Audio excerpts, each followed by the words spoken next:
respecto a los quimiorreceptores, ¿es falso que? A ver, ¿la hipercapnia es el estímulo más importante para los quimiorreceptores centrales? Sí, es cierto. Y les decía, el CO2 es importante para los quimiorreceptores centrales. Para los quimiorreceptores periféricos, ¿el estímulo más importante es la hipoxemia? También. ¿La acidosis metabólica se compensa mediante la hipoventilación o mediante la hiperventilación? Si yo hipoventilo, más bien voy a hacer acidosis respiratoria, no lo voy a compensar. Entonces aquí la falsa sería esa, pues, ¿no? A ver, sigamos viendo. ¿Los quimiorreceptores centrales detectan cambios en el pH del líquido cefalorraquídeo? Sí, les había dicho. Y ante una hipoxemia con acidosis respiratoria grave, no es conveniente corregir la acidosis, pues se elimina un estímulo respiratorio. Esto también es cierto y esto ocurre generalmente en los pacientes con EPOC, ¿no? Donde a veces uno le quiere dar oxígeno y le quita ese estímulo respiratorio del paciente que ya vive con poco oxígeno y con CO2 elevado. Entonces aquí la respuesta obviamente es la C, no es compensatorio hipoventilar, sino más bien hiperventilar para barrer CO2 y así disminuir la acidosis. Esta es una pregunta que nos hace ver cuál es lo principal como mecanismo de control de la respiración. Miren, durante el día el control de la ventilación se realiza por 3 sistemas, ¿no? Voluntario, metabólico. ¿Cuál es el estímulo ventilatorio más importante durante el sueño? Dice. Y eso se lo ponen para marear en realidad, porque durante el sueño y durante el día es lo mismo. ¿Cuál es el estímulo más importante para la respiración? ¿El oxígeno o el CO2? Hablemos de central. Lo más importante es el control central. ¿Y quién interviene en el control central? El CO2. Por eso que el estímulo más importante para la respiración es el CO2. No es el oxígeno. Sáquense de la idea que el oxígeno es lo principal. No, el CO2 es lo principal. Este es para hablar un poco de los receptores que les había dicho que existen en el pulmón, que existen en la caja torácica, que tienen que ver pues con el estiramiento del pulmón, ¿no? Y el nervio vago tiene que ver mucho con eso también, ¿no? Cuando uno secciona el nervio vago, lo que se produce es que hay una ventilación muy lenta y a veces muy profunda. Porque también el nervio vago es parte del sistema parasimpático y también tiene que ver con la respiración. Y ahí va esta pregunta, ¿no? Si se seccionan los nervios vagos, ¿qué pasaría con la frecuencia respiratoria? ¿Qué pasa si yo corto los nervios vagos? Ya les decía, la ventilación se altera, disminuye. Miren. En la mayoría de los animales, la vagotomía bilateral elimina los aferentes de estos receptores y da lugar a una ventilación lenta y profunda. O sea, yo corto los nervios vagos y voy a probablemente hipoventilar. Entonces la pregunta dice, si se seccionan los nervios vagos, la frecuencia respiratoria, ¿qué pasaría con ella? Disminuye, ¿no? Porque estamos hipoventilando. Entonces la frecuencia respiratoria también va de la mano, va a disminuir. Esta pregunta es una pregunta así, bueno, muy puntual en realidad, pero se la pongo para que la tengan ahí, ¿no?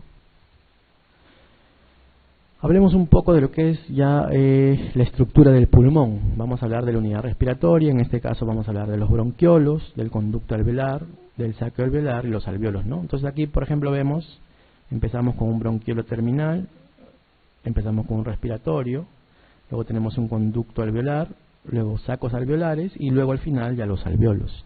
Todo esto le llamamos unidad respiratoria, ¿no? O asino respiratorio. Y aquí vemos ya lo que sabemos, la tráquea se divide en bronquios, bronquiolos, bronquios segmentarios, bronquiolos terminales, respiratorios, al canal alveolar, sacos alveolares. Aquí lo importante es saber que hasta el bronquiolo terminal es zona de conducción, zona de espacio muerto, 150 mililitros. Y de bronquiolo respiratorio hacia el alveolo ya es zona respiratoria, zona de intercambio gaseoso. Entonces cuando les preguntan, la zona de conducción termina en el bronquiolo terminal. La zona de intercambio gaseoso empieza en bronquiolo respiratorio. A ver, el bronquiolo respiratorio difiere del bronquiolo terminal. ¿En qué? En que el primero, o sea, en que el bronquiolo respiratorio, ¿en qué se diferencia el terminal? ¿El respiratorio qué tiene que el terminal no tiene? Me dice. Si el respiratorio tiene que ver con intercambio gaseoso, ¿qué tiene que ver? ¿Cuál es la diferencia con el terminal? Que el terminal es de conducción nomás, en cambio el respiratorio es de intercambio gaseoso. Si es intercambio gaseoso, ¿qué creen que tendrá de diferente el terminal del respiratorio? Alveolos. Si uno tiene intercambio gaseoso, tiene que tener alveolos, el otro no tiene alveolos, por eso que ahí no hay intercambio. Entonces, ¿cuál es la diferencia entre ambos? La presencia de alveolos. En el caso del respiratorio va a haber alvéolos y en el caso del terminal no va a haber alvéolos, por eso que no hay intercambio gaseoso, por eso se llama de conducción. Esa es la diferencia principal, ¿ya? Grábense eso. Diferencia principal entre respiratorio y terminal. El terminal es conducción, por eso que no hay alvéolos, y el respiratorio ya es de intercambio gaseoso y por eso que ya empiezan a aparecer algunos alvéolos. Eso es lógico también. Surfactante pulmonar, bueno, tiene que ver, es producido por neumocitos tipo 2 que están aquí en la zona del parénquima. Tiene que ver obviamente con la presencia de surfactante, este neumocito tipo 2. ¿Para qué sirve el surfactante? Para disminuir la tensión alveolar que existe. Todos los alvéolos generalmente tratan de colapsarse, siempre, así como hacemos globitos y después se rompen. Igual, los alvéolos hacen lo mismo, tratan de colapsarse. Entonces, ¿qué evitaría ese colapso? La tensión superficial, el surfactante, que disminuye la tensión superficial. Entonces aquí nos preguntan, ¿el agente tensioactivo surfactante pulmonar para qué serviría? Para disminuir la tensión superficial. A ver, busquen ahí una respuesta. ¿Aumentaría la tensión superficial o la disminuiría? Disminuiría. ¿Cuál sería aquí la respuesta? La C, pues exacto. Favorecería la distensión de los alvéolos, evitando que se colapse, obviamente, ¿no? No aumentaría la tensión superficial, la disminuiría más bien. Esto de aquí es para hablar un poquito también de fisiología. Esta es la parte ya final casi. Lo principal es lo que vimos al inicio, ¿no? Esto es para, lo preguntan también, por eso lo pongo. El reflejo de Hering-Bauer tiene que ver con evitar que el pulmón se hiperinsufle y se reviente, digamos, se colapse. Entonces, ¿qué pasa con este reflejo? Hace que cuando el pulmón tiene un determinado volumen, ya digamos, llegó a su capacidad pulmonar total, vuelva a retraerse, digamos, ¿no? A volver a su estado normal. Ese es el reflejo de Hering-Bauer. Evita que el pulmón se colapse demasiado para que no, digamos, se produzca un neumotrauma, digamos, ¿no? Entonces, ¿qué pasa? Cuando el pulmón se insufla demasiado, hay una inhibición del centro respiratorio y esto hace que el pulmón vuelva a su estado normal y no se produzca el colapso. Eso es el reflejo de Hering-Bauer, nada más. ¿Cuál sería el efecto del reflejo de Hering-Bauer? A ver. ¿Qué haría? ¿Aumentaría el volumen corriente o lo disminuiría? Lo que hace el reflejo es disminuir el volumen, ¿no? Porque al inicio se aumenta el volumen corriente para que entre aire, pues obviamente, y luego ya el volumen corriente tiene que bajar, pues para que ese reflejo esté activo. Entonces, ¿qué haría? Disminuiría el volumen corriente. Todos los que dicen aumentar el volumen corriente obviamente no son. Disminuir la frecuencia respiratoria sin modificar el volumen de aire corriente tampoco. Aumentar la frecuencia respiratoria sin modificar el volumen tampoco. O sea, el reflejo de Hering-Bauer tiene que ver con volumen justamente de aire corriente, ¿no? Si este aumenta, obviamente demasiado, se va a reventar el pulmón. Si este disminuye, el reflejo de Hering-Bauer está activo y es lo que produce el efecto de este reflejo, ¿no? Disminuir el volumen de aire corriente o volumen de aire tidal. El reflejo de Hering-Bauer se induce por activación de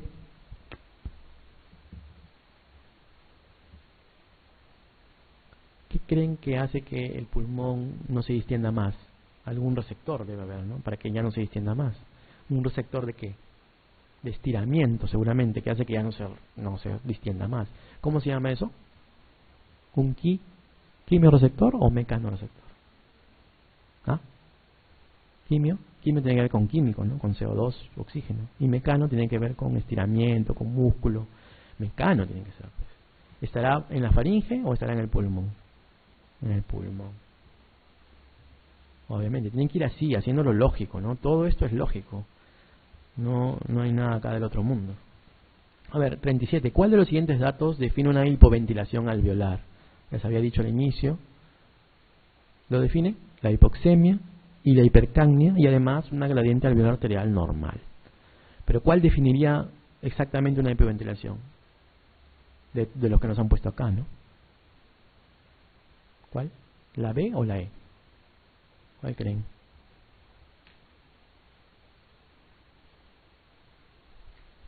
La hipercapnia. La hipercapnia, porque la presión arterial de CO2 por encima de 65 es un valor muy exacto, ¿no? Y ustedes saben que nosotros llamamos hipercapnia a más de 50 nomás. Entonces 65 ya es un valor arbitrario, ¿no? Entonces acá me dice cuál de los datos define. ¿Cuál define? La hipercapnia en general, o sea la B, no la C, no la EA. porque la E es un valor arbitrario. Si me hubiesen puesto más de 50, es casi lo mismo que la B. Ahí sí podría haber marcado ambas o una de ellas dependiendo las otras respuestas, ¿no? El principal factor que regula la ventilación alveolar durante el reposo es... ¿Cuál? ¿Quién regula la ventilación? ¿El oxígeno o el CO2? El CO2. Acuérdense de eso, CO2. Este es para ver la curva de disociación de hemoglobina. Miren, esta es la curva normal, la negra. ¿Qué quiere decir esto? Que el oxígeno se une a la hemoglobina y que el oxígeno se retiene por la hemoglobina y que en algunos momentos este oxígeno se libera también cuando el cuerpo necesita oxígeno. ¿En qué momento se liberará? Por ejemplo, cuando nos vamos hacia la derecha, ¿no? Cuando hay una disminución del pH, o sea, cuando hay acidosis, el cuerpo requiere oxígeno, los tejidos, entonces el hematíe elimina oxígeno. Cuando hay un aumento del CO2, cuando hay un aumento del 2,3-difosfoglicerato, aumento de la temperatura, o fiebre, por ejemplo, el cuerpo necesita oxígeno, ¿no? Cuando hay fiebre, cuando hay acidosis. Entonces, en ese caso, la curva se va a la derecha. Entonces, la saturación disminuye, ¿sí o no? Cuando el oxígeno bota, el hematíe bota el oxígeno hacia los tejidos, la saturación disminuye. Cuando el oxígeno cuando el hematíe retiene oxígeno, la saturación aumenta. Entonces, cuando el hematíe retiene oxígeno, se va hacia la izquierda. Cuando el hematíe elimina oxígeno, la saturación baja y se va hacia la derecha. Así nomás es. ¿En qué momento se va hacia la derecha? Cuando el cuerpo quiere oxígeno y la saturación por eso baja. ¿Cuándo quiere oxígeno? Cuando hay fiebre, cuando hay acidosis, cuando hay aumento del CO2, también acidosis, y cuando hay aumento del 2,3-difosfoglicerato. Entonces, esas son las 4 formas de que haya oxígeno en el cuerpo y la curva se va hacia la derecha. Cuando no queremos más bien que el oxígeno sea soltado y que haya más saturación, se va hacia la izquierda. Es todo lo contrario. Por ejemplo, en hipotermia, más bien el hematíe retiene oxígeno, ¿no?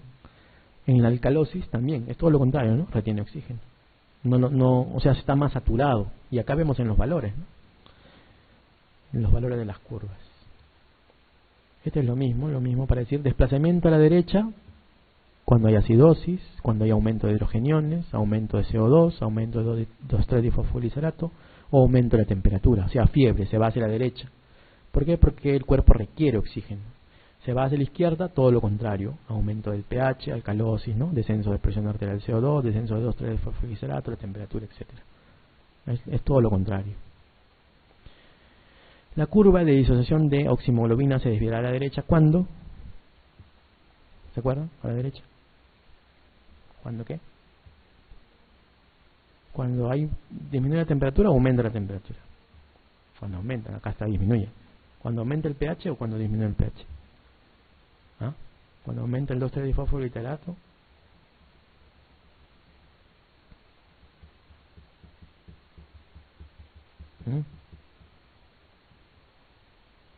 A ver, desplazamiento a la derecha, aumento del CO2, aumento del 2,3-difosfoglicerato, aumento de la temperatura, descenso del pH. Acá dice aumento del pH, ¿no? Descenso del pH, ¿no? Aumento de la concentración de 2,3-difosfoglicerato, ¿será? Sí. Disminución del PO2, no. Disminución de la temperatura, tampoco no. Disminución de la concentración del 2,3-difosfoglicerato, tampoco no, ¿no? O sea, es en el caso de que haya aumento del 2,3-difosfoglicerato, ¿no? Aumento del pH es alcalosis, ¿no? Sí lo saben eso, ¿no? No lo confundan, ¿no? Con disminución de pH es acidosis. ¿En qué caso desviará hacia la derecha? En la acidosis. Y la acidosis que trae disminución de pH, ¿no? Sí. Eso tienen que cambiarlo porque eso es básico también. 40. Aumento del aporte de oxígeno en los tejidos. ¿Una disminución de qué? ¿Qué aumenta el aporte de oxígeno en los tejidos? O sea, ¿qué hace que el oxígeno sea liberado? Cuando se va a la derecha, ¿no? ¿Se acuerdan? ¿En qué caso se va a la derecha? Cuando viene una disminución de qué? Del pH, la acidosis. Ahí está. Esto es un poquito para hablar cómo va el CO2 en el cuerpo. Principalmente va en su forma de bicarbonato, 60%. En compuestos carbamínicos 30% y disuelto en el plasma en un 10%. Aquí lo principal de grabar es que el CO2 está en el cuerpo en forma de bicarbonato, así como el oxígeno está unido a la hemoglobina generalmente, y así está en el cuerpo. El bicarbonato está más bien unido, está, digamos, formado, o se distribuye mejor cuando está en forma de bicarbonato, y esa es la mayor concentración con la cual el CO2 se encuentra en el cuerpo, ¿no? En forma de bicarbonato. El CO2, dice acá, se transporta en la sangre en su mayor parte como bicarbonato. Pero ¿como bicarbonato qué? ¿Intraeritrocitario o plasmático? ¿Adentro del eritrocito el bicarbonato o fuera? A ver, veamos aquí. Aquí está el CO2 disuelto, este es plasma, y acá está el bicarbonato, miren. Entonces, el CO2 disuelto hay una poca cantidad, ¿no? 10%, el bicarbonato 60%, pero está en el plasma. En el plasma es donde más se distribuye, se transporta el CO2 como forma de bicarbonato. Bicarbonato plasmático, por eso. No es el intraeritrocitario, sino el plasmático. No podrá usted normalizar la saturación de oxígeno mediante oxigenoterapia si un posoperado presenta ¿qué? Lo que les dije al inicio por ahí, ¿no? Un CHAN. Y el CHAN, el ejemplo clásico del CHAN, cuando ya todo está copado, los alvéolos están llenos de material proteináceo. ¿Cómo se llamaba eso? Síndrome de distrés respiratorio del adulto. Es el ejemplo clásico del CHAN, donde el oxígeno, si tú le pones oxígeno, no vas a poder mejorar su oxigenación. Hablemos un poquito de vía aérea pequeña. Ya les mencioné que la vía aérea pequeña es la vía aérea pequeña, la que tiene menos de 2 milímetros, la que no tiene ya tiene poco cilios, tiene pocas glándulas mucosas, pero tiene gran cantidad de tejido muscular liso, que hace que esta vía aérea pequeña se cierre fácilmente. ¿Dónde empieza la vía aérea pequeña? En la segmentación 17. Miren, desde la segmentación 17 hasta la 23 es vía aérea pequeña. Hasta la 16 es alguna parte de la vía aérea pequeña, que son los bronquiolos terminales, pero la vía aérea, principalmente la respiratoria, empieza en la 17, y la de conducción empieza en las primeras, pero la vía aérea pequeña generalmente ya a partir de las segmentaciones 10, 12, 13 ya empieza a verse. Sin embargo, hasta la 16 es la de conducción, y luego ya empieza la respiratoria, ¿no? Todo esto es vía aérea pequeña. La grande es la segmentaria, los bronquiolos de los lóbulos, y todo. Cuando hablamos de bronquiolos ya estamos hablando de vía aérea pequeña. Les decía que da poca resistencia, 25%, porque existen pues estas comunicaciones. Ya les decía que tiene mayor cantidad de músculo liso y por lo tanto es la que más se constriñe. También les decía al inicio que es la que se mide por el FET 2575, ¿recuerdan? ¿No? Entonces acá vamos a la pregunta. La alteración funcional más precoz que suele detectarse en el tabaquismo, ¿cuál es? Es la pregunta anterior, creo, ¿no? ¿Se acuerdan? Era ver que existe un FET disminuido y una relación normal, o sea que no estamos ante un EPOC, ¿no? También es la misma pregunta, creo, ¿no? Ya les había hecho. Respecto a la pequeña vía aérea, ustedes ya saben, ¿no?, que era esta resistencia del 20%, pero que en este caso cuando era solo, obviamente no es respuesta, ¿no? Bueno, por último, hablarles algo de lo que es el cigarro. Esto lo vamos a ver ya pues en cada enfermedad que vamos a ir tratando, pero solo para decirles que miren cómo es la fisiología de complicada ahora, ¿no? Todo lo que yo les he hablado es lo básico, es lo que tienen que saber todo médico. Pero miren ahora cómo está la fisiología ya. Estamos hablando de receptores, quimioreceptores, quimioquinas, receptores de quimioquinas. Estamos hablando de citoquinas, de enzimas que destruyen el parénquima. O sea, mire todo lo que el cigarro causa y todos los mecanismos fisiológicos que deberíamos conocer, ¿no? Todas las moléculas que ahorita sino que están en estudio y que están haciendo que la medicina avance tanto, que ahora la medicina ya está basada en esto nada más, en lo que es la fisiología. Por eso les decía yo que ustedes tienen que manejar fisiología, lo básico obviamente, y luego poco a poco lo complicado, ya de acuerdo a cada especialidad que ustedes vayan a seguir, ¿no? Esto de acá, bueno, el cuadrito anterior era para hablar un poco del cigarro. Cuando hay cigarro, humo de cigarro, lo que se va a alterar son los cilios, lo primero, y también el macrófago, que es el que primero sale en defensa de estas contaminantes del cigarro, ¿no? Pero miren, este macrófago lo que va a hacer es llamar a neutrófilos que van a producir muchas quimioquinas, leucotrienos para también, digamos, combatir a este contaminante o este agente, ¿no? Pero el neutrófilo, a la vez, al ser activado, produce proteinasas. Estas proteinasas destruyen el parénquima, miren, y producen el enfisema. Ahí es la causa del enfisema, la producción de proteinasas por este neutrófilo. Ese neutrófilo también produce proteinasas que aumentan la secreción de moco, y esto hace que en los pacientes con EPOC exista pues gran cantidad de moco. Este alveolo también activa los linfocitos CD8, que también ayudan a producir mayor enfisema. Estas células epiteliales irritadas por el humo del tabaco producen estos factores. Miren, el factor de crecimiento transformante beta, que lo que hacen es producir aumento de fibroblastos, y esto a la vez lleva a la fibrosis en estos pacientes también. Entonces miren cómo el cigarrito produce enfisema pulmonar por este mecanismo, pero también puede producir fibrosis pulmonar por otro mecanismo, ¿no?